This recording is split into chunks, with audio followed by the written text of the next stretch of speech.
Hello and welcome to my Herblore guide to overloads.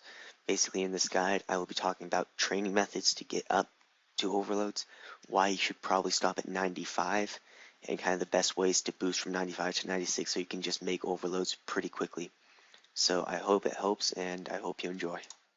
So I'm not going to make this into like a full-blown Herblore guide, but I did kind of want to just quickly talk about a few things about training Herblore. Basically for training Herblore, you just want to train based on what you can do and what's not ridiculously expensive, and then what can be sold. So for example, somewhere down here is something called a Zamorak brew, right there, and it requires a toadstool and a jingleberry. Now toadstools are something like 30k each, and even an unfinished toadstool potion is still like 14k or something like that. So I really wouldn't recommend training using a Zamorak brew. Even if you have a bunch of money, just don't do it. Just do something like a magic potion that's a lot cheaper. And yeah, don't do something like that. And obviously you have to do a quest to get to 3 Herblore, and then it's just kind of from there, train away. And so yeah, I really am not going to make a lot of stuff on this. Things like super strength potions, attack potions, not so much defense potions. Those don't sell that well, super defense potions. All are good options. Prayer potions are a very good option. They are expensive, but at the same time, pretty much all of Herblore is very expensive right now. And I really wouldn't recommend anything below prayer potions. They don't sell well at all. And then once you get to extremes, which start at 84, basically just make extremes the rest of the way. I'm going to say that because I just really do recommend doing that, because first of all, you will end up using most of them. You don't use recover specials that much. I don't have that many recover specialists anyway, but you do use pretty much all your extremes. And basically for the extremes I would recommend, recover special is something I would recommend training on for a while, because you do use them a little bit, and they're not that hard to make. They're pretty easy. Just remember with super extremes, if you left click the papaya, you eat it. So you do have to right click no matter what for the extremes, or for the recover special. For super anti-fires, it can be a little inconvenient just because they are so difficult to get the second ingredient for. Now I have like 3,000 of these. There you see it, 3,500, and that's all Fordos, so I do have a lot of those. I spent a lot of time collecting those. And so those are actually really quite useful. And then just kind of move on to different things. I wouldn't really recommend extreme ranging because they're very expensive right now, but if you have enough money, you can. And then I really would not recommend super prayer potions, because the second ingredient is very, very difficult to get. So that's kind of the basics of training. The low levels, there's so many options. I'm really not going to like put out a do this or, do that. But just as you get higher, train with something that isn't too expensive and has a decent experience rate, like super attack, super strength, anti-fires, ranging potions, magic potions, stuff like that. That would be sold very often, bought very often, and just they tend not to be too expensive. Also, with training, I obviously do a lot of farming and herb runs. I haven't done any recently. I need to get back onto that. But basically, something I hear a lot of is you could train Herblore for free if you just farm. I disagree with that. Because economically, by training Herblore through farming, you're kind of costing yourself a little bit. Most herbs can't really be farmed for profit if you're going to make a potion right afterwards, which means that you're going to be stuck with quite a bit of low-level potions, like pretty much super strength is a pretty common one.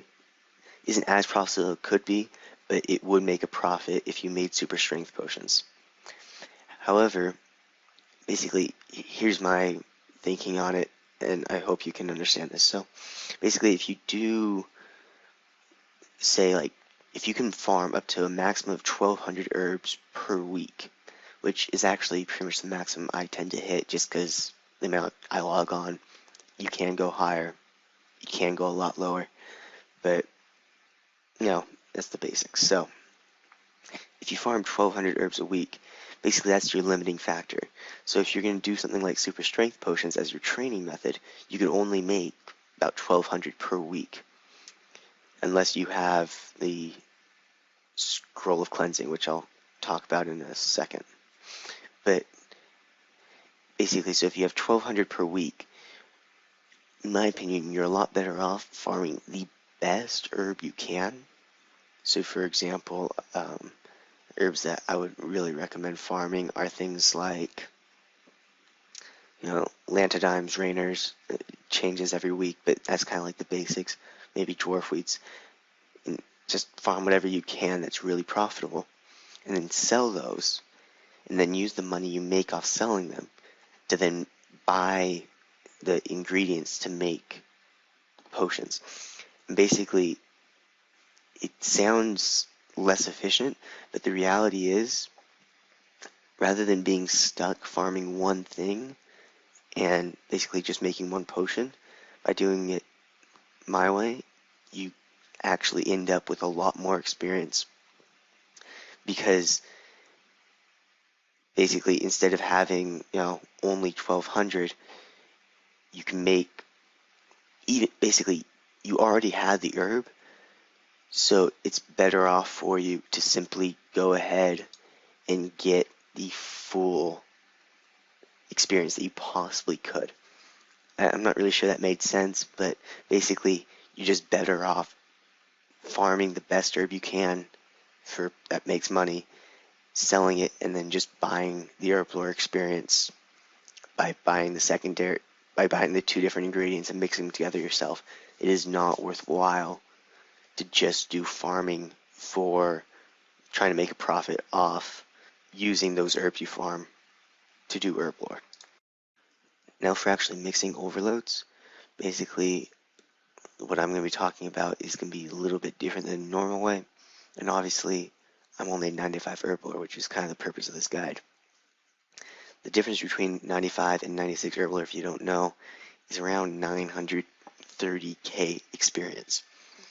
And most training methods right now are over 20 GP per experience, so mathematically it's almost an 18 mil cash difference between 95 and 96 Herblore. Since most people in Herblore, they just really want overloads. I mean, you can be going for the cape, but then that's different. So if you just start going for the overloads, then my opinion is, why not stop at 95 and then buy Greenman's Ale. And I'll talk to you about these in a bit and how to get them, but they're not that expensive and they're pretty easy to come by. So because of that, I actually kind of recommend doing it this way instead, because spending a few GP versus spending 20 mil and getting the same product just makes sense to me. Now, the one exception to this is if you really want to train off overloads, then you really need to get to 96. But if you're going to train off overloads, then I'm assuming you're going past 96, so I don't think that's too much of a problem. So for the actually of mixing overloads, you obviously need all 5 3-dose of the extremes, and then Torstals. And other people have shown this method, but I'll show it again. So basically what you do is you summon some type of beast of burden, and you also want to change your left click option to take beast of burden. So confirm that. And then you want to store, I'm only storing 8, but normally you would store a lot more if you're mixing a lot more. And then basically you want to withdraw Greenman's Ale. You want to go to your prayer. If you have Berserker, you do want to go ahead and use it. It is useful. Drink that. And then basically just withdraw 5 of each. And start mixing. And basically you will have to occasionally and oh, I messed up there. But you will have to occasionally redose on your overload. Now the other way to do it, normally by the way, you would withdraw take from your beast of burden, so I'll show you that again and actually get it right, hopefully. I don't know if I will. Depends on how much concentration I actually use. And so yeah, it's basically drink, use, and then take. Just like that. It's basically as you saw it, just kept making them, even though I actually didn't have the torsos. Now if you don't want to use the beast of burden method, another method is just having withdraw 4. It's basically just go through withdrawing 4 of each, actually hitting the 4, and then you might need to withdraw one of these depending on how quickly your level drops. And as you saw, I saved one from the scroll of cleansing and just ran out. And so with the scroll of cleansing, I recommend that for all training of Herblore, just because it saves you so much money in the long run. You obviously don't need it, but it really does help. It requires like 20k dungeoneering tokens, which isn't much at all. And that's pretty much it for mixing overloads. They're not that hard to mix. Those are kind of like the 2 basic methods. Obviously mixing the 5 at a time with the Beast of Burden's faster, but it's not really necessary. And when you're just using these, your boost to 96 pretty cheap, so it's not a big deal. You don't have to really pay attention to timers or anything like that. Just go for it, and as I said, it's really cheap, so it doesn't really matter. One good way of getting Greenman's ales is buying them from Josic. They are 2 GP apiece, and he has 10 of them at a time. And that's just obviously a pretty quick way of getting a few. You can only buy it occasionally, though. The other way to get them in-game is to go to the bartender in Yanil. And Josic is in the lighthouse, the 2nd floor. But if you go to the bartender in Yanil, then you can go and it's a pretty short dialogue. And so basically, space, 3, space, 10 coins. There you go. And that's one way to do it, or the other way is just buying them off the G. Keep in mind though, if you're going to buy them off the GE, they are considerably more expensive. Josic was 2 GP a piece, the bartender was 10 GP a piece. These are 600. That's still not very expensive. If you go for the mature version, it's like 40 or 50k, I'm not even sure anymore. So this is quite a bit cheaper still, but keep that in mind that it's still pretty pricey if you're just going to do it off the GE. Thanks for watching. I do hope it helped. Good luck making the overloads. If you have any question, then post them in the comments. I read all the comments. I respond to quite a few of them. And if it's a question, I will definitely respond. So please go ahead and post away. I'll answer pretty quickly, usually. And on Tuesday or Monday, I'm not sure when it's supposed to be Monday actually, the Hadean Skull Wolf will be released, so I'll maybe make a little video on that. I'm not sure how, because it was really easy last year, but we'll see. Thursday, new achievement diary. Next week, I'm thinking Slayer diary. And so yeah, please subscribe for those and rate and comment on this video.